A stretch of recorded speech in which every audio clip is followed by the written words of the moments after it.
I don't get how some people, some Liverpool fans, are writing off Cody Gakpo. Let me tell you something right now.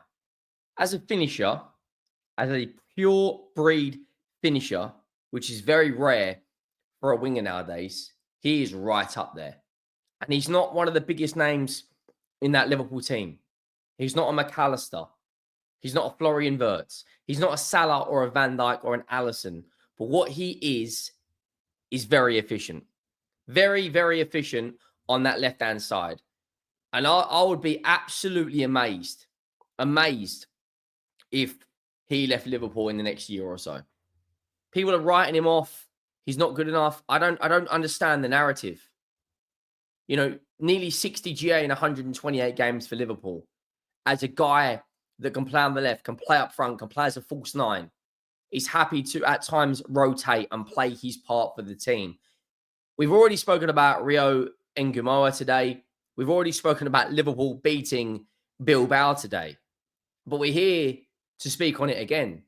We saw the young guns today. We saw Harvey Elliott. We saw Ngumoa. We saw Trey, Nioni. We saw Simicast in a back line with a central midfielder and Robertson and a young academy player. We saw a goalkeeper that most of us have not even heard of. And we saw they have got an absolute superstar on their hands. Let me tell you that right now. Everyone's raving about Max Dowman. Everyone's saying to me, look, Max Dowman's going to be the next best thing. And look, I hear it. I get it. Max Dowman only lives down the road from me. I hear it. But what we're seeing in some of these Liverpool Academy players, players like Will Wright, they've just signed.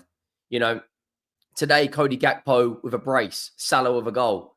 And what you saw today was a majority of the first team, Szoboszlai, Gravenberch, Konate, Endo, Kirkes, Mamardashvili, Salah, majority of them playing Gakpo, playing 90 minutes. And listen, Bilbao have got some stars. They've got the Williams brothers, and they've got a very, very technical number 10 in Sanet. We're going to break it all down. Make sure you go down, drop a like on the video if you haven't already. Make sure you do smash that subscribe button. Check out the match reaction from earlier's game as well on Liverpool 4, Bilbao 1. Talking about the young guns. That's already out, so you can go and check that out. Darwin Núñez involved. But we're here today to talk about more of the first team. We saw Hugo Ekitike again involved. We saw Mohammed Salah involved. Hugo Ekitike with an assist. Mohammed Salah with a brilliant finish. And they've just beat Bilbao on aggregate 7-3. I thought this game was a, and I believe Salah actually missed a penalty on that. I believe, this was the lineup. We'll start with Bilbao. Simeon, Spain's number 1 in there as well. A back 4 of Borio, Brachetti, Varane, or Vivian, Acero, Di Galetta. I'm probably going to butcher that name, so I'm not going to pronounce that. The Williams brothers, Sanet and Sanadi. Liverpool's team, Mamardashvili comes in. I know Alisson Becker is one of the best goalkeepers in the world. He's absolutely world class in everything he does. He's one of the best one-on-one, if not the best one-on-one goalkeepers. But Georgi Mamardashvili is a very, very good replacement long-term. Frimpong, Konate, no Virgil van Dijk. Kirkes played full 90. Grav, Szoboszlai played full 90. Gakpo could have had a hat-trick. Florian Wirtz, not his best performance today. Salah, of course, doing what Salah does, getting on the score sheet. And I'll be honest, the game I watched earlier, I didn't get to watch a huge amount of this game. The game I watched earlier was from minute 1 to minute 10. They were flying out of the traps. Liverpool's young guns. Salah got on the score sheet in the first 15 minutes. Hugo Ekitike cut the ball back. Salah took a touch on his right foot and then banged it past their goalkeeper to make it 1-0. They responded quickly. Then they made a few changes. Goes into halftime 1-1, and then Cody Gakpo takes over. One thing I will say is Federico Chiesa is actually getting a fair amount of minutes. Now, Liverpool could still sell 120, 115 million pounds worth of talent.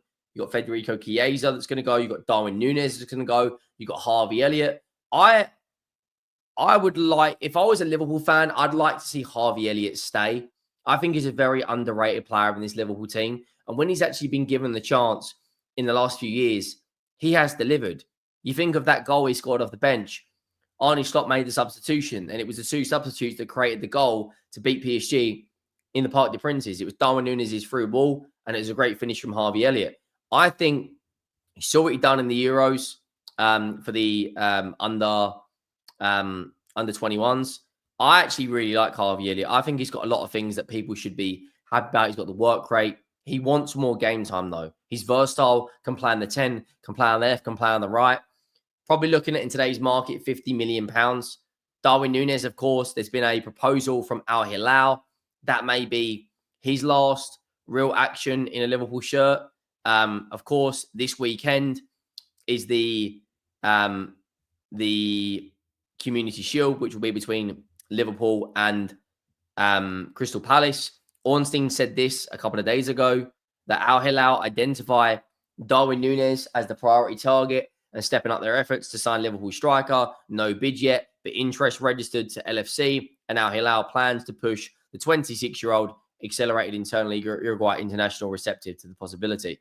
Look, I think if you can generate £50 million and you can go out and get a decent forward alongside, I think you may see Alexander Isak and another forward come in.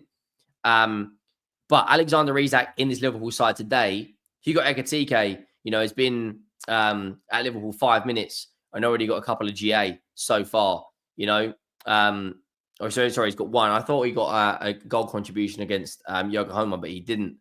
But he's come in. He looks very confident, very compact in what he's doing. And then, Bilbao respond, make it 2-2. And then Cody Gakpo gets the third goal, couple of nice touches in the box, shoots, gets deflected. But I just think he's so underrated. And I think Liverpool fans, from what I see online, I think Liverpool fans need to give this guy more props. I think Florian Wirtz at the moment, in terms of him as an out-and-out 10, Liverpool can obviously rotate him and Szoboszlai. It looks like at the moment they want to play Szoboszlai in a deeper role. And I think that double pivot of Gravenberch and McAllister is going to be rotated. You're going to see Curtis Jones come in. You're going to see McAllister come in. You're going to see Szoboszlai come in. You're going to see Gravenberch come in. Florian Wirtz will be the out-and-out 10. I think that Liverpool's front four next season will be Salah, Wirtz, Gakpo, and Gakpo will rotate heavily with Hugo Ekitike, and you will see Alexander Isak come in. I think the fullbacks as well, Robertson and Kirkes can heavily rotate, Frimpong, and then you've got the young Scottish academy player they've also got. You've also got Connor Bradley. Centre-backs is where I think they need to add someone like Gahey. But for me, there's absolutely no doubt in my mind. There is no doubt in my mind that Liverpool are Premier League favourites. There's absolutely no doubt in my mind. Like, I genuinely believe, right now, Liverpool will win the Premier League. Once they announce Alexander Isak, which I imagine would probably be in the next few weeks, I do think it will happen. I've been, people are coming after me, Newcastle United fans, left, right, and centre. You don't know what you're talking about. I do think it will happen. I think Newcastle, actually, while we are recording this, Newcastle United have made an approved bid for RB Leipzig for Benjamin Sesko for €80 million. Why that's relevant is because that will be their replacement for Alexander Isak. And then once they get their striker in the door, Alexander Isak will force the move. David Ornstein said on YouTube recently that Newcastle may have to just part ways because you don't want an unhappy player in your camp. But Liverpool 3-2 today and 4-1 should be very, very happy. Two decent performances. Once again, they battered Bilbao on stats. 67% possession, 17 shots to 8, 10 shots on target to, I think, 3. Passing accuracy was a lot higher. Every single metric you could possibly imagine, Liverpool dominated not just one, but both games. And for me, this is a testament to Liverpool's squad. First team players, like McAllister weren't even involved in this team. Harvey Elliott wasn't involved. Robertson wasn't involved. Alisson Becker wasn't involved. Virgil van Dijk wasn't involved as well. And they managed to win both games, scoring 7 goals. They'll be in really, really good spirits. They've now got 5 days. And then on Sunday at 3:00, it will be the Community Shield. We will be there for that.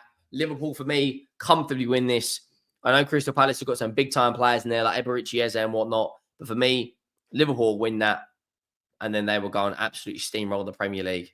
That's just my opinion, guys. Let me know your thoughts. Drop a like, hit that subscribe button, and I'll see you soon.